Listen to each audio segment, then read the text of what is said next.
मग ते जातात ब्रह्मलोकात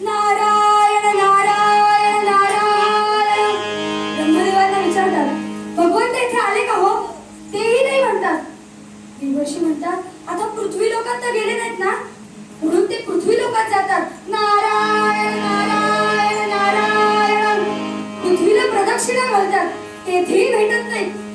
मग कुठं गेले म्हणून ते पुन्हा वैकुंठातच येतात. नारायण नारायण नारायण.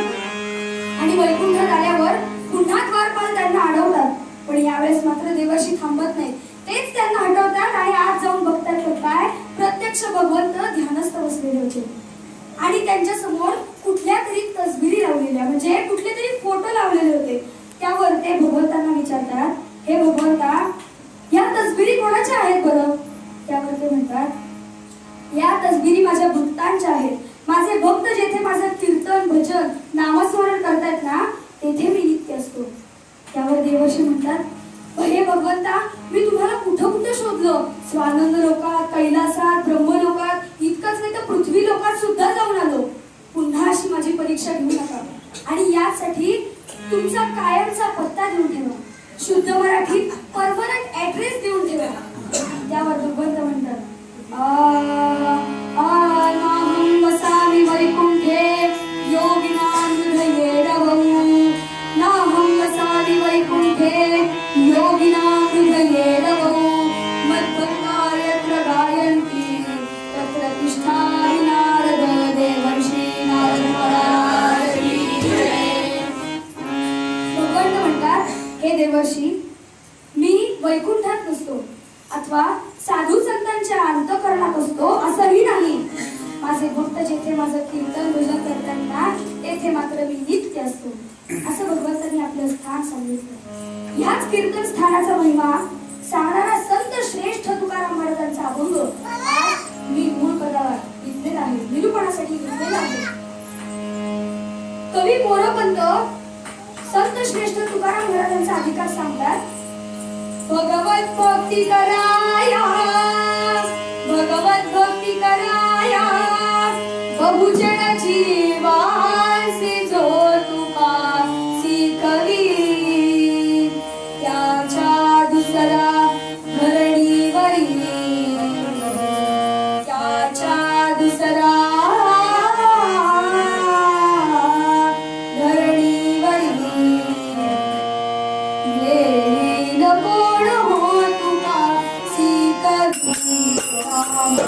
राम राम हरे हरे राम राम राम राम सीता हरे राम राम राम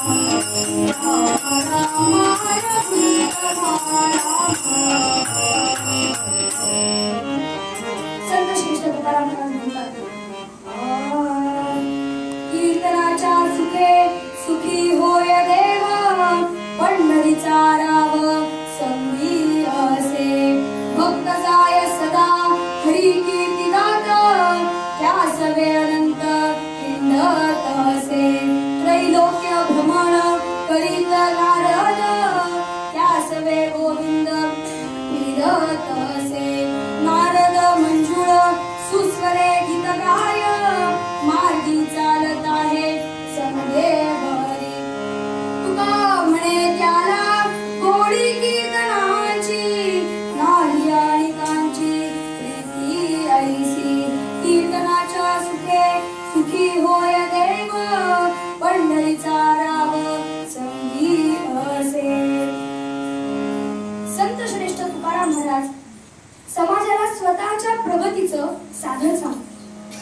श्रोते हो, ती प्रगती म्हणजे 4 बंगले, 4 गाड्या आणि 50 एकर शेती हे नव्हे बर का, तर ते म्हणजे अध्यात्मातल्या प्रगतीचं साधन, आणि ते साधन म्हणजे कीर्तन. कीर्तनाच्या सुखाने देव सुखी होतो. याचा अर्थ काय की कीर्तनाच्या सुखाने आपण सर्वजण सुखी होतो, पण आपल्या समोरील प्रत्यक्ष भगवंत हा सुखी होतो. उदाहरणार्थ, एक आजोबा आपल्या नातवाला चॉकलेट देतात. ते चॉकलेट दिल्यावर त्या नातवाला इतका आनंद होतो की तो आनंद पाहून आजोबांना आनंद होतो. याचा अर्थ काय की आपण त्या एका चॉकलेटमुळे त्या 2 जीवांना आनंद मिळाला.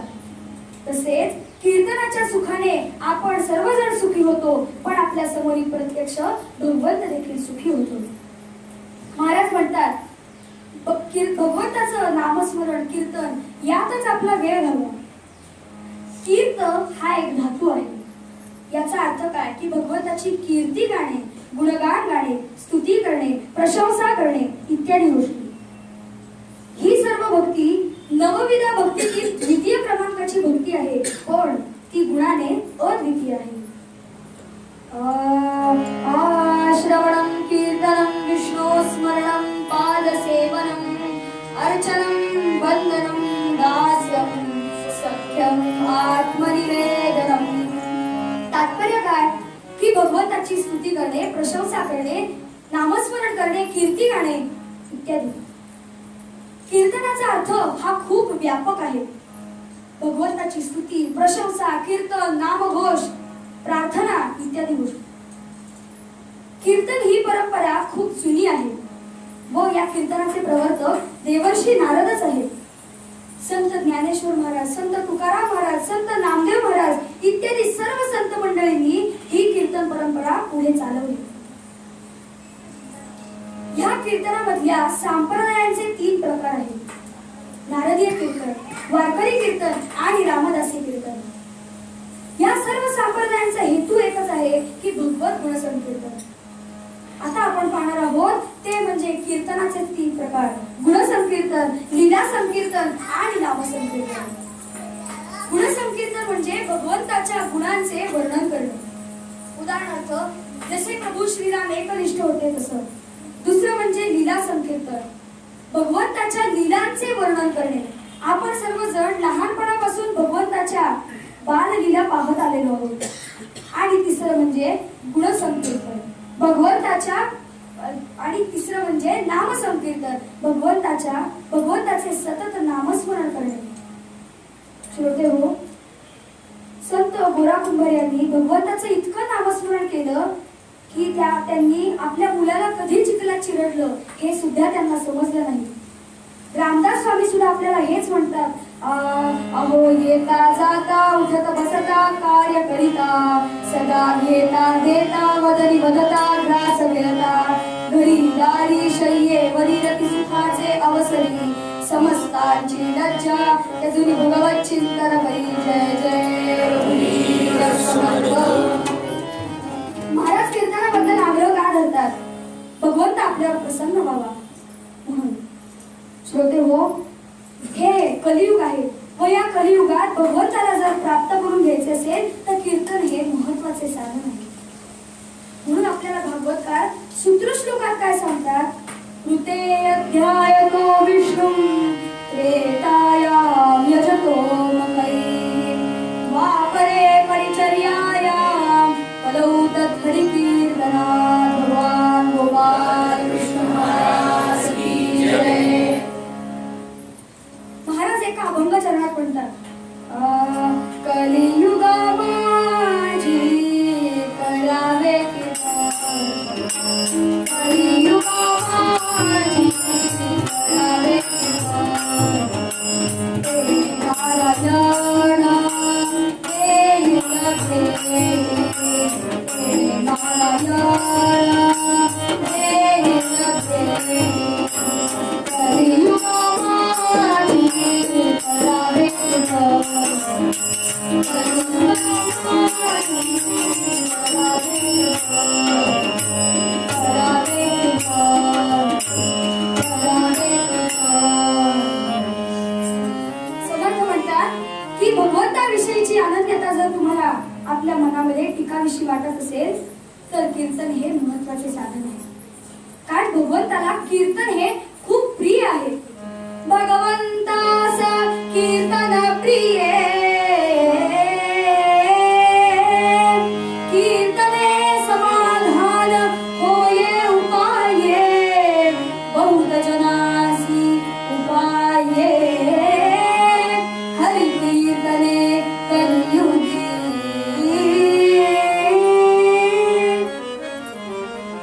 श्रोते हो, कीर्तन करण्यासाठी वय, रंग, रूप, जात, पंथ, संप्रदाय इत्यादी कुठल्याही गोष्टींचा भेद नसतो. कोणीही कीर्तन करू शकते व त्याचा सर्वांना सारखाच फायदा होतो. श्रोते हो, शाळेसारखी तिथे एंट्रन्स एक्झाम सुद्धा नसते. म्हणून महाराज म्हणतात, सकळासी येथे आहे अधिकार,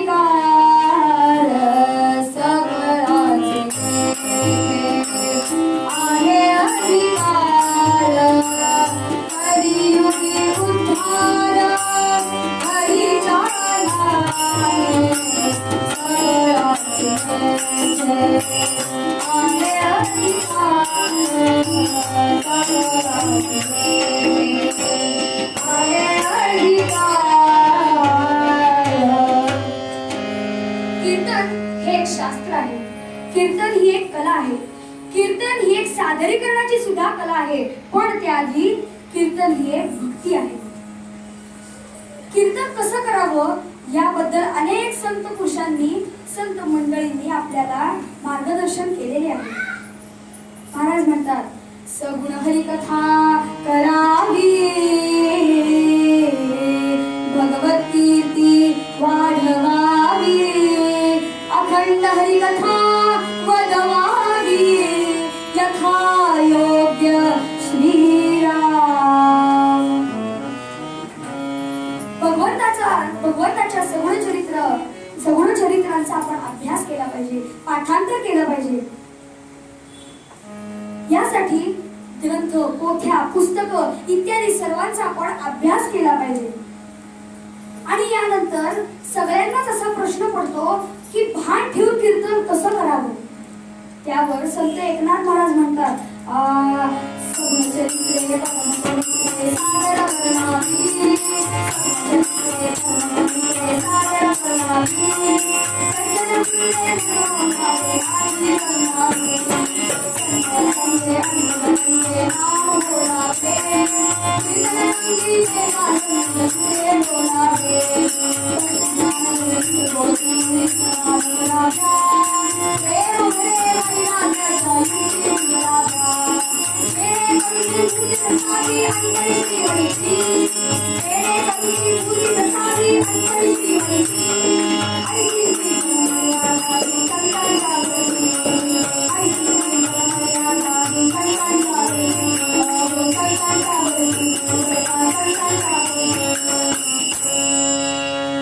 भगवंताच्या सगुण चरित्रांचा आपण अभ्यास करावा. मंदिरात यावं, कीर्तनाला उभं राहावं, भगवंताच्या नामस्मरणात कीर्तनाला सुरुवात करावी आणि त्या कीर्तनामध्ये आपण सुद्धा आनंदाने डोलावं. पण असं आहे की कीर्तनाच्या विरहित गोष्टी, भक्तीच्या विरहित गोष्टी अजिबात कीर्तनात सांगू नये. उदाहरणार्थ राजकारण आणि दुसरं म्हणजे तुमच्या सगळ्यांच्या आवडीच्या टीव्ही वरील मालिका, जय जय रघुवीर समर्थ. तात्पर्य काय की भगवंताच्या कीर्तनामध्ये आपण भक्तीच्या विरहित गोष्टी अजिबात आणू नये. जेणेकरून काय होईल की भगवंताची सगुण मूर्ती आहे ती आपल्या सर्वांच्या मनामध्ये ठसेल. म्हणजेच काय की भगवंताचं नामस्मरण सतत आपण करत राहू व ती मूर्ती आपल्या हृदयात, आपल्या अंतःकरणामध्ये सतत राहील. का? कारण ही सर्व कीर्तन मर्यादा जी आहे ती आपल्याला संत मंडळींनी आपल्याकडे दिलेली आहे. असं भान घेऊन आपण कीर्तन केलं पाहिजे. कथा कशी आहे? कथा त्रिवेणी संगम, देव भक्त आणि नाम. महाराज म्हणतात, कीर्तने महादोष जाती, कीर्तने पाविजे उत्तम गती, कीर्तने होये भगवत प्राप्ती, जगती संदेह नाही. कीर्तनामुळे आपले सर्व महादोष, आपली पाप ही सगळी नाहीशी होतात आणि त्यामुळे आपल्याला उत्तम गती प्राप्त होते आणि उत्तम गतीमुळे भगवंताची सुद्धा प्राप्ती होते. यात कुठलाही संशय नाही. भगवान गोपाल कृष्ण म्हणतात, सततं कीर्तयन्तो मां यतन्तश्च दृढव्रताः नमस्यन्तश्च मां भक्त्या नित्ययुक्ता उपासते. भगवान गोपाल कृष्ण महाराज की जय. ते म्हणतात, हे महात्मे, हे थोर संत पुरुष व तुम्ही भक्त माझं कीर्तन करता, भजन करता, गुणगान करता, माझी उपासना करता, यानं काय होईल तर मी तुमच्यावर प्रसन्न होईल, माझे तुमच्यावर भरभरून आशीर्वाद असतील असं म्हणतात. आणि यावर संत ज्ञानेश्वर महाराज म्हणतात, यमू म्हणे काय यमावे, दमू म्हणे कवणाते गमावे, तीर्थे म्हणे की काय खावे, दोषो खादासी नाही. संत श्रेष्ठ ज्ञानेश्वर महाराज की जय. यम हे साधन म्हणू लागले की आम्ही कोणाचा निग्रह करावा. कारण हे मन जे आहे ते त्या कीर्तनाच्या योगात रमून गेलेले आहे, आत्मस्वरूप झालेले आहे. तर दम हे साधन म्हणू लागले की आम्ही कोणत्या इंद्रियांचं दमन करावं, कारण ही सर्व इंद्रिये भगवंताच्या कीर्तनाच्या आत्मस्वरूपामध्ये तल्लीन झालेली आहेत. तर तीर्थे म्हणू लागली की पापच जर औषधाला राहिलं नाही तर आम्ही खावं काय, का हाच तर कीर्तनाचा महिमा आहे ना.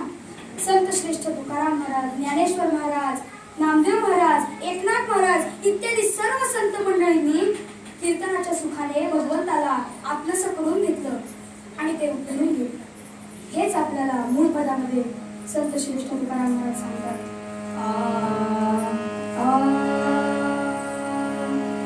कीर्तनाच्या सुखे सुखी होय देव, कीर्तनाच्या सुखे सुखी होय देव. पंढरीचा राम संगी हासे, कीर्तनाच्या सुखे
Thank you.